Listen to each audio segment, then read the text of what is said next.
اب میں آپ کو ایک حدیث سنانے چلا ہوں جس میں ایک عجیب نقشہ سامنے آتا ہے کہ یہ مہدی جب ظاہر ہوں گے تو کس طور سے ظاہر ہوں گے، ان کے ظہور کی کیفیت کیا ہوگی، کیف یظہر۔ یہ روایت ہے حضرت ام سلمہ سے رضی اللہ تعالی عنہ، حضور کی زوجہ محترمہ ہیں، فرماتی ہیں ام سلمہ عن النبی صلی اللہ علیہ وسلم قال یکون اختلاف عند موت خلیفۃ، موت خلیفۃ، حضور نے فرمایا ایک خلیفہ کی موت پر اختلاف واقع ہو جائے گا، خانہ جنگی ہو جائے گی۔ فَيَخْرُجُ رَجُلٌ مِّنْ أَهْلِ الْمَدِينَةِ حَارِبًا إِلَىٰ مَكَّةَ، پھر مدینے کے لوگوں میں سے ایک شخص نکلے گا، بھاگے گا اور جا کر پناہ لے گا اور چھپ جائے گا مکے میں۔ فَيَأْتِيهِ نَاسٌ مِّنْ أَهْلِ مَكَّةِ، پھر اس کے پاس آئیں گے اہل مکہ، مکہ کے لوگ، فَيُخْرِجُونَهُ، اور اسے نکالیں گے، جہاں وہ چھپے ہوئے ہوں گے وہاں سے نکالیں گے۔ وَهُوَ كَارِهٌ، اور وہ بالکل اس کو پسند نہیں کر رہے ہوں گے، نہ وہ خواہش مند ہوں گے کہ ان کے ہاتھ پر بیعت کی جائے، نہ وہ یہ چاہیں گے کہ وہ میدان میں آئیں اور ان کو جو ہے اپنا لیڈر مانا جائے۔ وَهُوَ كَارِهٌ فَيُبَايِعُونَهُ بَيْنَ الرُّكْنِ وَالْمَقَامِ، لیکن لوگ جو ہے پھر اصرار کے ساتھ ان کے ہاتھ پر بیعت کریں گے رکن اور مقام کے درمیان۔ رکن وہ کونا ہے خانہ کعبہ کا جس میں حجر اسود لگا ہوا ہے، اور مقام ابراہیم جو ہے، ان دونوں کے مابین جو یہ علاقہ ہے یہاں پر وہ بیعت ہوگی۔ وَيُبْعَثُ إِلَيْهِ بَعْثٌ مِّنَ الشَّامِ، ان کے خلاف ایک لشکر بھیجا جائے گا شام سے۔ نہیں کہا جا سکتا کہ باسی حکومت اس وقت کی جو ہے اس کی طرف سے کوئی مسئلہ اس طرح کا اٹھ کھڑا ہو، اس لیے کہ ابھی تو بہرحال باسی حکومت وہاں ہے۔ فَيُخْسَفُ بِهِمُ بِالْبَيْضَاءِ بَيْنَ مَكَّةَ وَالْمَدِينَةِ، لیکن اللہ تعالیٰ اس لشکر کو مکے اور مدینے کے درمیان وادی بیضاء میں دھسا دے گا زمین کے اندر، پورے کے پورے لشکر کو۔ فَإِذَا رَأَى النَّاسُ ذَلِكَ، جب لوگ یہ دیکھیں گے کہ اتنی بڑی نشانی ظاہر ہو گئی، أَتَاهُ أَبْدَالُ الشَّامِ وَعَصَائِبٌ من العراق فَيُبَايِعُونَهُ، اب شام سے سارے کے سارے جو اولیاء اللہ ہیں وہ بھی آئیں گے، اور عراق سے جوق در جوق لوگ آئیں گے اور ان سے بیعت کریں گے۔ وَيَعْمَلُ فِي النَّاسِ بِسُنَّةِ نَبِيِّهِمْ، پھر وہ عمل کریں گے لوگوں کے مابین، حکومت کریں گے اپنے نبی کی سنت کے مطابق۔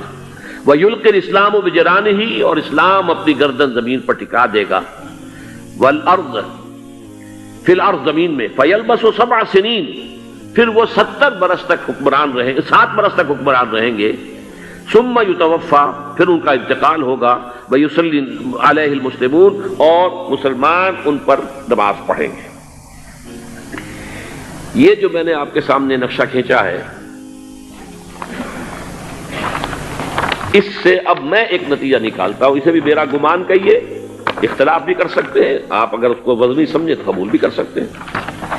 وہ یہ ہے کہ میرے نزدیک شاہ فہد کے انتقال پر لا محالہ یہ صورتحال پیدا ہو جائے۔ ولی عہد وہاں ہے عبداللہ بن عبدالعزیز، امریکہ کو وہ پسند نہیں کرتے اور امریکہ انہیں پسند نہیں کرتا، یہ بالکل تشتس بام ہے۔ امریکہ نے لازماً جس طریقے سے اپنے پنجے گاڑے ہیں سعودی عرب کے اندر، اپنا فوجی اڈا بنایا ہے، تو آسانی کے ساتھ وہاں سے اپنے پنجے ہٹانے کے لیے تیار نہیں۔ ایک حدیث میں آتا ہے قرن الشیطان، نجد سے شیطان کا سینگ برآمد ہوگا، وہ شیطان کا سینگ ہے، جو میزائل وہاں پر لگے ہوئے ہوں گے اس وقت، در حقیقت وہ سارے کے سارے جو ہیں وہ شیطان کے سینگ ہیں۔ بہرحال کوشش وہ کرے گا کہ جیسے کہ اس نے جارڈن میں کیا، کتنے عرصے سے وہاں شاہ حسین کا چھوٹا بھائی حسن جو ہے وہ ولی عہد تھا، عین وقت کے اوپر آ کر، اور پتہ نہیں کیسی کیسی دوائیاں دے کر اسے لے کر آئے ہیں شاہ حسین کو، مرتے ہوئے کو تھوڑی دیر زندہ رکھنے کے لیے، اور وہ تبدیلی کروا کر جو ہے واپس لے گئے ہیں۔ تو یہ معاملہ ہوا ہے، تبدیلی کروا دی، وہاں تو ہو گئی آرام سے، کوئی بات نہیں۔ بحرین میں بھی غالباً ایسا ہی معاملہ ہوا ہے، واللہ عالم، مجھے یاد پڑتا ہے کہ وہ چاہتے ہیں کہ ہمارا پسند کا آدمی آئے۔ اگر سعودی عرب میں یہ کام کیا گیا تو اس کا لازمی نتیجہ خانہ جنگی ہوگا، اس لیے کہ وہاں کی روایت کی بڑی سخت ہے، بڑی پختہ ہے۔ پھر یہ کہ وہاں جو ہے امیر عبداللہ جو ہے، جو وہاں پر اگرچہ سپہ سالار وہ نہیں ہے، کمانڈر ان چیف وہ نہیں ہے، کمانڈر ان چیف تو کوئی اور ہے، لیکن الحرس الوطنی جو ہے، نیشنل گارڈز، بہت بڑی فورس ہے وہ۔ اصل بیڈوین فورس جو ہے صحرا کے لوگوں کی عرب فورس، وہ در حقیقت الحرس الوطنی ہے، نیشنل گارڈ ہے، اور اس کا کمانڈر ان چیف یہ ہے امیر عبداللہ. تو لازماً یہ شکل جو ہے پوری ہو کر رہے گی. جیسے ہی یہ معاملہ ہوا شاہ فہد کے انتقال کا تو یہ اختلاف ہوگا، خانہ جنگی ہوگی. پھر کوئی اللہ کا بندہ جو ہوگا، میرے نزدیک، میں آج سے کوئی 6-7 سال پہلے سالانہ اجتماع تھا تنظیم اسلامی کا راولپنڈی میں، میں نے اس وقت وہاں کہا تھا، اس سے ذرا اخبارات میں بھی کچھ وہ کنٹروورسی آئی تھی کہ میرے نزدیک امام مہدی پیدا ہو چکے ہیں، ان کے ظہور کا وقت قریب ہے. اور اس کی تھوڑی سی بعد میں مجھے معلوم ہوا کہ جین ڈکسن غالباً نام ہے امریکن اس کا، جس نے یہ پیشن کوئی خبر دی تھی کہ 1962 میں عالم عرب میں ایک بچہ پیدا ہوا ہے کہ جو وہاں کا نقشہ بدل کر رکھ دے گا. یہ جین ڈکسن کی غالباً پیشن گوئی ہے. بہرحال مجھے اس کی پیشن گوئی سے کوئی دلچسپی نہیں ہے. میں تو جو احوال دیکھ رہا ہوں، یعنی اسرائیل کا قائم ہو جانا اور اس کے بعد اب یروشلم کا مسلمانوں کے ہاتھوں سے نکل جانا، اور اب گویا کہ وہ الملحمۃ العظمیٰ جو ہے تلی کھڑی ہے، کسی بھی وقت جو ہے یہ جو ہے وہ لاوا پھٹ سکتا ہے، آتش فشاں پھٹ سکتا ہے.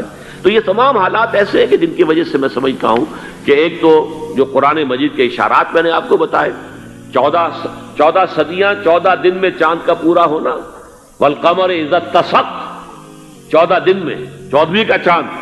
اسی طرح اب یہ 14 صدیوں کے بعد یہ صدی جو 15ویں صدی ہے، یہ در حقیقت ظہور امام مہدی کی صدی ہے. لیکن یہ کہ امام مہدی کی حکومت قائم کرنے کے لیے کون لوگ آئیں گے؟ عرب جو ہیں وہ اندر سے کھوکھلے ہو چکے ہیں. عیاشی نے، دولت نے، پیسے نے، دولت، پیسہ، عیاشی، اس کی وجہ سے کھوکھلے ہو چکے ہیں. یہاں میں آپ کو 2 حدیثیں سنانا چاہتا ہوں.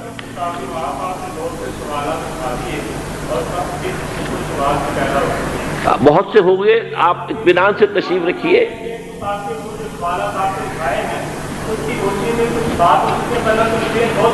بہت ہوگی، بات ہوگی، آپ اس طرح صبر سے سن لیجئے. میں اب تقریباً اپنی گفتگو کے اختتام تک پہنچ رہا ہوں. سنن ابن ماجہ کی روایت ہے حضرت ابو ہریرہ سے رضی اللہ تعالی عنہ، قال قال رسول اللہ صلی اللہ علیہ وسلم اذا وقعت الملاحم بعث اللہ بعثا من الموالی هم اکرم العرب فرسا واجودہ سلاحا یوید اللہ بہم الدین. رواہ ابن ماجہ عن ابی ہریرہ رضی اللہ تعالی عنہ. جب ملاحم کا دور شروع ہوگا تو اللہ تعالیٰ اٹھائے گا ایک لشکر یا لشکروں پر لشکر موالی میں سے. موالی کون ہے؟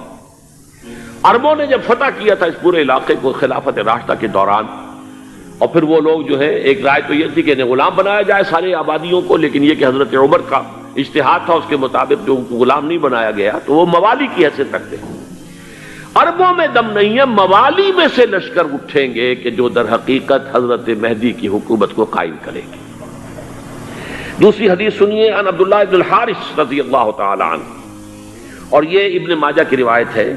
قال قال رسول اللہ صلی اللہ علیہ وسلم یخرج الناس من المشرق فیوطئون للمہدی یعنی سلطانہ.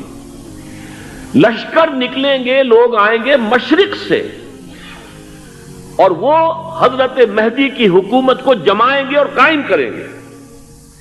اب ذرا نوٹ کیجئے کہ جزیرہ نما عرب کے مشرق میں کون سے ملک ہیں؟ 3: ایران، افغانستان، پاکستان. یہ 3 سالڈ مسلم ممالک، مسلم آبادی اکثریت. ویسے تو یہ کہ آگے ہندوستان میں 20 کروڑ مسلمان ہیں، لیکن وہ 20 کروڑ جو ہے وہ تو 80 کروڑ کے اندر تحلیل ہو جاتے ہیں غیر مسلموں میں. لیکن یہاں جو معاملہ ہے یہ غالب اکثریت کے. ان میں سے ایران کا معاملہ جہاں تک ہے، نمبر 1 یہ کہ وہ شیعہ عقائد کے حصار میں بند ہے، اس سے ادھر ادھر ہونا اس کے لیے ممکن نہیں. حدیث میں یہ بھی آتا کہ اصفہان سے 70,000 یہودی دجال کا ساتھ دیں گے. لیکن بہرحال خراسان ایک صوبہ ہے افغانستان کا اس وقت بھی شمال مشرقی کونے میں، مجھے امید ہے وہاں سے خیر کی، کیونکہ خراسان کا لفظ وہاں پہ شامل ہے. اور حضور کی حدیث میں بعد میں آپ کو سناؤں گا کہ خراسان سے فوجیں چلیں گی جو یروشلم کو دوبارہ حاصل کریں گی، فتح کریں گی. جیسے پہلے یروشلم کھویا عربوں نے تھا، دوبارہ حاصل کیا تھا کرد نے، کرد خون صلاح الدین ایوبی رحمۃ اللہ علیہ. ایسے اب پھر عربوں نے کھویا ہے، لیکن لینے والے خراسان سے لشکر آئیں گے. یخرج من خراسان رایات سود لا یردھا شیء حتی تنصب بإیلیا. خراسان کے علاقے سے کالے علم لے کر لشکر چلیں گے جن کے رخ کو کوئی موڑ نہیں سکے گا جب تک کہ وہ جا کر یروشلم میں نصب نہ ہو جائے.